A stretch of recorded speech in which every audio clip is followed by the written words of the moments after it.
കഴിഞ്ഞ ആഴ്ച കരസേനാ മേധാവിയുടെ ഭാഗത്തു നിന്ന് ഒരു പ്രസ്താവന ഉണ്ടായിട്ടുണ്ട്. ഈ ഇന്ത്യ ആക്രമിക്കാനായി ഭീകരവാദികൾ തക്കം പാർത്തിരിക്കുന്നു എന്നൊരു പ്രസ്താവന ഉണ്ട്. ഇപ്പോൾ അതിന് പിന്നാലെ അജ്ഞാതനാണ് പണി കൂടിയിരിക്കുന്നത്. ഇന്ത്യ ലക്ഷ്യമിടുന്ന എല്ലാ ഭീകരവാദികളും ഓരോ ദിവസവും മരണപ്പെട്ടു എന്ന വാർത്തയാണ് പാകിസ്ഥാനിൽ നിന്ന് പുറത്തു വരുന്നത്. നാം ഇതുമായി ബന്ധപ്പെട്ട് ഇന്നലെ തന്നെ ഒരു മുംബൈ സ്ഫോടനവുമായി ബന്ധപ്പെട്ട ഒരു അജ്ഞാതന്റെ വെടിയേറ്റ് ഇപ്പോൾ ഏറ്റവും വരുന്നത് മറ്റൊരു ആളാണ്, അല്ലെ, പുതിയൊരാളാണ്.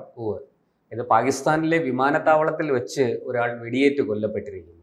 ഇവിടെയും അജ്ഞാതനാണ് പ്രതി. പക്ഷേ ഈ അജ്ഞാതൻ ആരാണെന്ന് ആർക്കും കണ്ടെത്താൻ പറ്റുന്നില്ല. ഈ വധിക്കപ്പെട്ടിരിക്കുന്നത് ജാമിയ ഉലമ എന്ന സംഘടനയിലെ ഒരു ഭീകരനാണ്.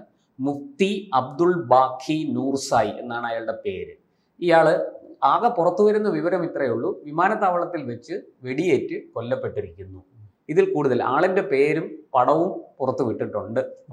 അവിടെ തുടർച്ചയായി ഉണ്ടാകുന്നതാണ്, അല്ലെ? ഭീകരവാദികൾക്കെതിരെ ആരെങ്കിലും രംഗത്ത് വരുന്നു, വെടിയേറ്റ് മരിക്കുന്നു. അതായത് ഏതാണ്ട് ഇപ്പോ കഴിഞ്ഞ കുറച്ച് ദിവസങ്ങളായിട്ട് നമ്മൾ മനസ്സിലാക്കുന്നത് 48 മണിക്കൂർ അല്ലെങ്കിൽ 72 മണിക്കൂർ ഇടവിട്ട് ഇത്തരത്തിലുള്ള ഓരോ ഭീകര സംഘടനകളുടെ തലപ്പത്തിരിക്കുന്നവരും അതിൻ്റെ കമാൻഡർമാരും ഒക്കെ ഇങ്ങനെ വെടിയേറ്റ് കൊല്ലപ്പെടുകയാണ്. സമാനമായ രീതിയിലാണ് എല്ലാവരും കൊല്ലപ്പെടുന്നത്. ഇത് നമുക്ക് മനസ്സിലാക്കാൻ പറ്റുന്നത് ഈജിപ്തിലും മറ്റുമൊക്കെ നേരത്തെ സംഭവിച്ച ചില കാര്യങ്ങളുണ്ടല്ലോ, അതിനോട് സമാനമായ ഒരു രീതിയിലാണ് ഇവിടെ ഇസ്രയേലുമായി ബന്ധപ്പെട്ട് മൊസാദാണ് ഏറ്റവും കൂടുതൽ ഇത്തരത്തിലുള്ള ആക്രമണങ്ങൾ നടത്തുന്നത് എന്നാണ് ആരോപണം ഉയർന്നിരുന്നത്. പക്ഷെ മൊസാദിനെതിരെ ഒരു തെളിവും ഹാജരാക്കാൻ ലോകത്താർക്കും സാധിച്ചിട്ടില്ല. അമേരിക്കൻ പോലീസ് പോലും വളരെ രഹസ്യമായിട്ട് അന്വേഷിച്ചിട്ടും അതിന് മൊസാദിനെ പ്രതിസ്ഥാനത്ത് നിർത്താൻ പറ്റുന്ന ഒരു തെളിവും ഇതുവരെ ഹാജരാക്കാൻ പറ്റിയിട്ടില്ല. ഇവിടെ ഇതാ പാകിസ്ഥാനിലും കാനഡയിലും സമാനമായ രീതിയിൽ ഇന്ത്യക്കെതിരെ, നമ്മുടെ രാജ്യത്തിനെതിരെ നീങ്ങിക്കൊണ്ടിരിക്കുന്ന, നമ്മുടെ രാജ്യത്ത് വിഘടനവാദം നടത്തിക്കൊണ്ടിരിക്കുന്ന സംഘടനകൾ പണ്ടാണെങ്കിൽ വർഷങ്ങൾക്ക് മുൻപായിരുന്നെങ്കിൽ ഇത്തരം ഭീകരവാദികൾ ഇന്ത്യയിൽ വന്ന് ഭീകര പ്രവർത്തനങ്ങൾ നടത്തുകയും അവരുടെ സ്വാധീനം വർദ്ധിപ്പിക്കുകയും സ്ഫോടനങ്ങൾ പതിവാകുകയും ചെയ്ത ശേഷം അവർ ഈ പാകിസ്ഥാനിൽ സുരക്ഷിതരായി ജീവിച്ചു പോകുന്ന ഒരു അവസ്ഥ ഉണ്ടായിരുന്നു. ഇപ്പോൾ സ്വന്തം നാട്ടിൽ തന്നെ നിൽക്കാൻ കഴിയാത്ത ഒരു അവസ്ഥയല്ലേ ഭീകരവാദികളുടെ അവസ്ഥ ഓർക്കുമ്പോൾ തന്നെ വലിയ ദയനീയമായി. ഇത്തരം ഭീകര പ്രവർത്തനങ്ങൾ നടത്തുന്ന എല്ലാവരും, ഈ ഭീകര സംഘടനകളും എല്ലാവർക്കും അറിയാം, ലോകത്ത് പാക് ചാരസംഘടനയായ ISIയുടെ തണലിൽ, പാക് സൈന്യത്തിന്റെ സുരക്ഷയിൽ ആണ് ഇവരെല്ലാം ജീവിക്കുന്നത്. അവരെല്ലാം ജീവിച്ചിരുന്നത് അങ്ങനെയാണ്. അപ്പോൾ അവർക്ക് തക്കം കിട്ടുമ്പോൾ അവർ നമ്മുടെ അതിർത്തി കടന്ന് ഇവിടെ വരികയും, അത് കടലിലൂടെയും അല്ലാതെയും, കാശ്മീരിലും മറ്റുമൊക്കെ നമുക്കറിയാലോ, നുഴഞ്ഞു കയറിയിട്ട് നമ്മുടെ സൈന്യത്തെ ആക്രമിക്കുക, നമ്മുടെ രാജ്യത്തെ പൗരന്മാരെ ആക്രമിക്കുക. ചിലപ്പോ സൈനികരുടെ കാര്യം പറഞ്ഞുകൊണ്ടാണ്, പാകിസ്ഥാൻ സൈനികരായിരുന്നു പണ്ട് എല്ലാ കാലത്തും ഭീകരവാദികൾക്ക് നുഴഞ്ഞു കയറാൻ ഇന്ത്യയിൽ ഒരുക്കുകയും അത് നമുക്ക് പലതവണ റിപ്പോർട്ട് ചെയ്തിട്ടുണ്ട്, അല്ലെ? ഇന്ത്യൻ അതിർത്തിയിൽ ഇവർ വെടിവെക്കുകയും അതിന്റെ മറപറ്റി ഈ ഭീകരവാദികൾ ഇന്ത്യയിലേക്ക് കടന്നു കയറുന്നത് പതിവായിരുന്നു. പക്ഷേ ഇപ്പോൾ അവിടെ പാകിസ്ഥാന്റെ സൈന്യത്തിന് പോലും ലക്ഷ്യമില്ലല്ലേ. ഒരു സൈഡിൽ അജ്ഞാതന്റെ ആക്രമണം, മറ്റൊരു ഭാഗത്ത് ബലൂചിസ്ഥാന്റെ നിരന്തരം ആക്രമണം ഉണ്ടാകുന്നു. അവിടെ ഈ ട്രെയിൻ റാഞ്ച് ചെയ്തതുമായി ബന്ധപ്പെട്ട അന്ന് തന്നെ 30-ലധികം സൈനികർ കൊല്ലപ്പെടുന്നു. ഇപ്പോൾ ഏറ്റവും അവസാനം വരുന്നത് ബലൂചിസ്ഥാന്റെ ആക്രമണത്തിൽ 90-ലധികം സൈനികർ മരണപ്പെടുന്നു. അങ്ങനെ ഈ അജ്ഞാതന്റെ ആക്രമണത്തിൽ ഒരു ഭാഗത്ത് ഭീകരവാദികൾ മരണപ്പെടുന്നു, ബലൂചിസ്ഥാന്റെ ആക്രമണത്തിൽ ഒരു ഭാഗത്ത് പാകിസ്ഥാൻ സൈനികർ കൊല്ലപ്പെടുന്നു. അങ്ങനെ തീർച്ചയായിട്ടും പാകിസ്ഥാൻ കടുത്ത അരക്ഷിതാവസ്ഥയിലായിരിക്കുകയാണ്. എന്ത് ചെയ്യണമെന്ന് അറിഞ്ഞുകൂടാതെ അവിടുത്തെ സൈന്യവും ഭരണാധികാരികളും ഇരുട്ടിൽ തപ്പുകയാണ്. അജ്ഞാതനെ കണ്ടെത്താൻ സാധിക്കുന്നില്ല. ബലൂചിസ്ഥാനിലെ വിമത പോരാളികൾ എന്ന് പറയുന്ന, ബലൂചിസ്ഥാന്റെ വിമോചനം ആവശ്യപ്പെട്ട് അവിടെ പ്രക്ഷോഭവും പ്രതിഷേധവും സായുധ കലാപവും ഒക്കെ നടത്തിക്കൊണ്ടിരിക്കുന്ന വിഭാഗം അവരെന്തൊക്കെയാണ് ആസൂത്രണം ചെയ്യുന്നതെന്ന് കണ്ടെത്താൻ കഴിയുന്നില്ല. അവരെ ആര് സഹായിക്കുന്നു എന്നറിയാൻ പറ്റുന്നില്ല. ഇതിനെല്ലാം പുറമെ മറുവശത്ത് മറ്റൊരു ഭാഗത്ത് അഫ്ഗാനിൽ നിന്നുള്ള താലിബാന്റെ ഇടപെടലുമുണ്ട്. ആ താലിബാൻ പോരാളികൾ വന്ന് ആക്രമിച്ച് പാക് സൈന്യത്തെ മാരകമായി മുറിവേൽപ്പിക്കുകയും കൊലപ്പെടുത്തുകയും വധിക്കുകയും ഒക്കെ ചെയ്യുന്നുണ്ട്. വാസ്തവത്തിൽ പാകിസ്ഥാൻ എന്ത് ചെയ്യണമെന്ന് അറിഞ്ഞുകൂടാതെ, അല്ലെ, ഇത്തരം കാര്യങ്ങൾ ഇന്ത്യ വർഷങ്ങൾക്ക് മുൻപ് തന്നെ മുന്നറിയിപ്പ് നൽകിയിട്ടുണ്ടല്ലോ. നിങ്ങളുടെ മണ്ണ് ഭീകരവാദ പ്രവർത്തനങ്ങൾക്കായി നിങ്ങൾ തുറന്നു കൊടുക്കുമ്പോൾ ഒരു കാലത്ത് ഈ ഭീകരവാദികൾ നിങ്ങൾക്കെതിരെ തിരിയുമെന്ന് ഇന്ത്യ പലതവണ UN-ലടക്കം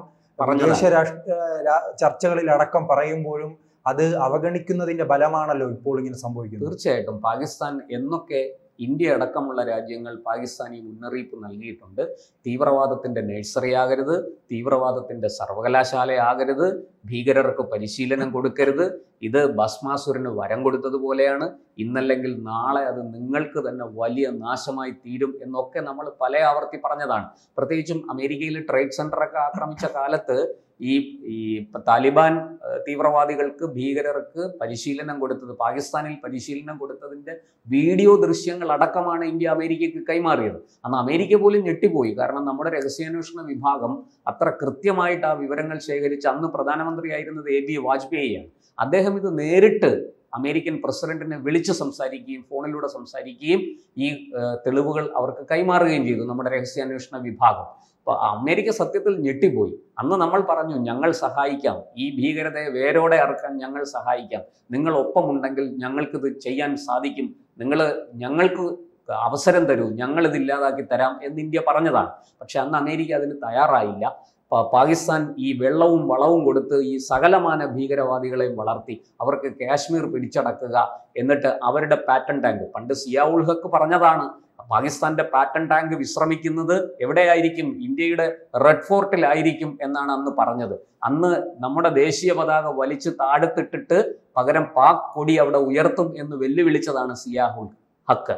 ആ ഹക്ക് അവസാനം ഒരു വിമാനാപകടത്തിൽ ഒരു പിടി ചാരമായി മാറുകയാണ് ഉണ്ടായത്. നമുക്ക് എല്ലാവർക്കും അറിയുന്നത് പോലെ പണ്ട് ടിപ്പു സുൽത്താൻ തിരുവിതാംകൂറിനോടൊരു വെല്ലുവിളി നടത്തിയല്ലോ, ഇതുപോലെ എൻ്റെ കുതിരയെ ശ്രീ പത്മനാഭസ്വാമി ക്ഷേത്രത്തിന്റെ കൊടിമരത്തിൽ കൊണ്ടുവന്ന് ബന്ധിക്കുമെന്നാണ്. ആലുവ പുഴ കടന്ന് ഇപ്പുറത്തേക്ക് വരാൻ അദ്ദേഹത്തിന് സാധിച്ചില്ല. കാലയിൽ വെട്ടുകൊണ്ട് അദ്ദേഹം മുടന്തി തിരിച്ചു പോവുകയായിരുന്നു. എന്തായാലും പാകിസ്ഥാൻ നിരവധി തവണ ഇതിന് ശ്രമിച്ചു, സൈനികമായും അല്ലാതെയും. ഏറ്റവും ഒടുവിൽ കാർഗിലിൽ പോലും എന്താണ് സംഭവിച്ചതെന്ന് നമ്മൾ കണ്ടു. അല്ലെ, എന്തായാലും ഈ ബലൂചിസ്ഥാനുമായി ബന്ധപ്പെട്ട് വരുന്നത് ഒരു പുതിയ രാജ്യം അവിടെ ഇനി അധികം നാൾ കാത്തിരിക്കേണ്ട ആവശ്യമില്ലല്ലോ. ഈ പാകിസ്ഥാൻ സംഭവിക്കാൻ പോകുന്നത്, പാകിസ്ഥാൻ 3 കഷ്ണങ്ങളായിട്ട് പിരിയാനാണ് സാധ്യത. അത് ഇപ്പോൾ പാക് ഒക്യുപ്പൈഡ് കാശ്മീരും കൂടി ഒരു തീരുമാനമുണ്ടായാൽ, ഇപ്പോൾ രാജ്നാഥ് സിംഗ് ഏറ്റവും ഒടുവിൽ പറഞ്ഞു പാക് ഒക്യുപ്പൈഡ് കാശ്മീർ ഭാരതത്തിൻ്റെതാണ്, ഭാരതത്തിൻ്റെ അവിഭാജ്യ ഭാഗമാണ് എന്നൊക്കെ പറഞ്ഞു. അപ്പോൾ എന്തും സംഭവിക്കാം. അത് ഇങ്ങോട്ടേക്ക് വന്നു കഴിഞ്ഞാൽ ഈ ബലൂചിസ്ഥാൻ വലിയ തോതിൽ പാകിസ്ഥാൻ ആർമിക്ക് നേരെ അവരുടെ സായുധ കലാപം അഴിച്ചുവിടും. ബലൂചിസ്ഥാൻ്റെ മോചനം വൈകാതെ സാധ്യമാകും എന്ന് പൊതുവെ നിരീക്ഷകർ പറയുന്നുണ്ട്. അതുപോലെ ഈ ഗിൽജിസ്ഥാനിലും വലിയ തോതിൽ പാക് വിരുദ്ധ പ്രക്ഷോഭങ്ങളുണ്ട്. അതുപോലെ തന്നെ ഈ പാക് ഒക്യുപ്പൈഡ് കാശ്മീരിലും അവിടുത്തെ ജനങ്ങളും പാകിസ്ഥാനെ കൊണ്ട് പൊറുതിമുട്ടിയിരിക്കുകയാണ്. പാക് ഭരണത്തിൽ അവർ മടുത്തിരിക്കുന്നു. അവർക്ക് ഒരു വിധത്തിലുള്ള വികസനവുമില്ല. കുട്ടികൾക്ക് വിദ്യാഭ്യാസം കൊടുക്കാൻ സാധിക്കുന്നില്ല. അതുപോലെ തന്നെ ചികിത്സിക്കാൻ നല്ല ആശുപത്രികളില്ല, വികസനമില്ല, കൃഷിയില്ല, ഭക്ഷണത്തിന് പോലും ബുദ്ധിമുട്ടുന്ന ഒരവസ്ഥ. പാകിസ്ഥാൻ പൊതുവെ ദാരിദ്ര്യത്തിൽ നിന്ന് ദാരിദ്ര്യത്തിലേക്ക് കൂപ്പുകുത്തുന്നു.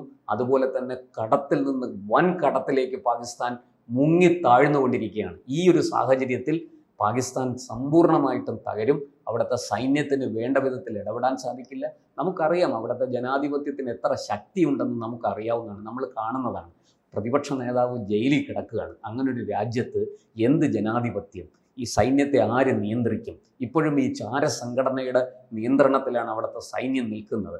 അങ്ങനെയുള്ളൊരു രാജ്യത്ത് തീർച്ചയായിട്ടും ഇത്തരത്തിൽ 3-4 കഷ്ണങ്ങളായിട്ട് അത് ചിന്നിച്ചിതറാനുള്ള എല്ലാ സാധ്യതയും. എന്തായാലും ഈ അജ്ഞാതന്റെ ലിസ്റ്റിൽ ഇനിയും ഭീകരവാദികൾ തീർച്ചയായിട്ടും ഏറ്റവും വലിയ ടാർഗറ്റ് എന്ന് പറയുന്നത് ഹാഫിസ് സയ്യിദാണ്. ഈ മുംബൈയിലെ ഭീകരാക്രമണത്തിന്റെ ആസൂത്രകനായ, അത് നടപ്പാക്കിയ, അതിന്റെ ബ്രെയിൻ എന്ന് പറയുന്ന ഹാഫിസ് സയ്യിദ്. അവസാന ഘട്ടം ഇന്നലെ ഉണ്ടായല്ലേ, മെനഞ്ഞാന്നുണ്ടായ വെടിവയ്പുമായി ബന്ധപ്പെട്ട് എല്ലാവരും പ്രതീക്ഷിച്ചിരുന്നത് ഇയാൾ മരിച്ചു എന്നാണ് അല്ലേ? ഹാഫിസ് സയ്യിദിനെ ആണ് കൊലപ്പെടുത്തിയതെന്നാണ്, വധിച്ചതെന്നാണ് പൊതുവെ ആദ്യം പുറത്തു വന്ന വിവരം. പക്ഷേ പിന്നീടാണ് അത് അയാളുടെ വലങ്കൈയാണ് എന്ന് ഒക്കെയുള്ള വാർത്ത പുറത്തു വരുന്നത്. എന്തായാലും അബു ഖത്തൽ എന്ന് പറയുന്ന ഈ ഹാഫിസ് സയ്യിദിന്റെ വലങ്കൈയായി പ്രവർത്തിക്കുന്ന ഭീകരനാണ് കൊല്ലപ്പെട്ടത്. ഈ ജെയ്ഷെ മുഹമ്മദ് എന്ന് പറയുന്ന ആ ഭീകര സംഘടന ഇപ്പോൾ ലഷ്കർ ഇ തോബയും ജെയ്ഷെ മുഹമ്മദും വളരെയധികം ചുരുങ്ങിയിരിക്കുന്നു. അവർക്ക് പാകിസ്ഥാനിൽ തന്നെ വേണ്ട വിധത്തിൽ നിലനിൽക്കാനാകുന്നില്ല. എന്തായാലും ഈ ഒരു സാഹചര്യത്തിൽ അവർക്കുള്ള ഫണ്ടിങ്ങും എല്ലാം കംപ്ലീറ്റ് ആയിട്ട് അതിൻ്റെ വേരുകൾ അറുക്കാൻ ഈ പറയുന്നത് പോലെ അമേരിക്കയ്ക്കും ഇന്ത്യക്കും ഒക്കെ സാധിച്ചിരിക്കുന്നു എന്നുള്ളതാണ്. ഈ പാക് ഒക്യുപ്പൈഡ് കാശ്മീരിൽ പഴയതുപോലെ ഭീകര പരിശീലന കേന്ദ്രങ്ങൾ നടത്താൻ അവർക്ക് സാധിക്കുന്നില്ല. പണമില്ല, അതിനുള്ള സംവിധാനങ്ങളില്ല, ആൾക്കാരില്ല. ഒക്കെ ഈ തരത്തിൽ ഇവരുടെ കമാൻഡർമാർ, പല സ്ഥലത്തുനിന്നായിട്ട് പരിശീലനം കിട്ടിയ കമാൻഡർമാർ ഇങ്ങനെ അജ്ഞാതന്റെ കൈകൊണ്ട് കൊല്ലപ്പെടുമ്പോൾ ആരിവർക്ക് പരിശീലനം കൊടുക്കും? അതൊരു വലിയ ചോദ്യമാണ്. എന്തായാലും ഹാഫിസ് സയ്യിദ് ഇതോടുകൂടി കൂടുതൽ പരിഭ്രാന്തനായിരിക്കുകയാണ്. ഹാഫിസ് സയ്യിദിന് ഇനി മുന്നോട്ട് എങ്ങനെ പോകണമെന്ന് അറിഞ്ഞൂടാ. ഇന്ത്യ തലയ്ക്ക് വില പ്രഖ്യാപിച്ചിരിക്കുന്ന ഒരു ഭീകരനാണ്, ഭീകര നേതാവാണ്, കമാൻഡറാണ്, ജെയ്ഷെ മുഹമ്മദിന്റെ സ്ഥാപകനാണ്. എത്രയും പെട്ടെന്ന് ആയുധം വെച്ച് കീഴടങ്ങുക മാത്രമേ ഹാഫിസ് സയ്യിദിന്റെ മുന്നിൽ വഴികളുള്ളൂ. ജീവൻ രക്ഷിക്കാൻ അതല്ലാതെ മറ്റൊരു മാർഗവുമില്ല. നിയമത്തിന്റെ മാർഗത്തിലൂടെ കീഴടങ്ങി നേരെ ജയിലിലേക്ക് പോവുക. അങ്ങനെ ഉണ്ടെങ്കിൽ ഹാഫിസ് സയ്യിദിന് ശിഷ്ടകാലം ഈ വെടിയുണ്ടയേറ്റ് മരിക്കാതെ ജയിലിനകത്ത് കഴിയാനെങ്കിലും സാധിക്കും. ഇതാണ് ഈ വിഷയത്തിൽ ഇപ്പോൾ പൊതുവെ ഉയരുന്ന അഭിപ്രായം.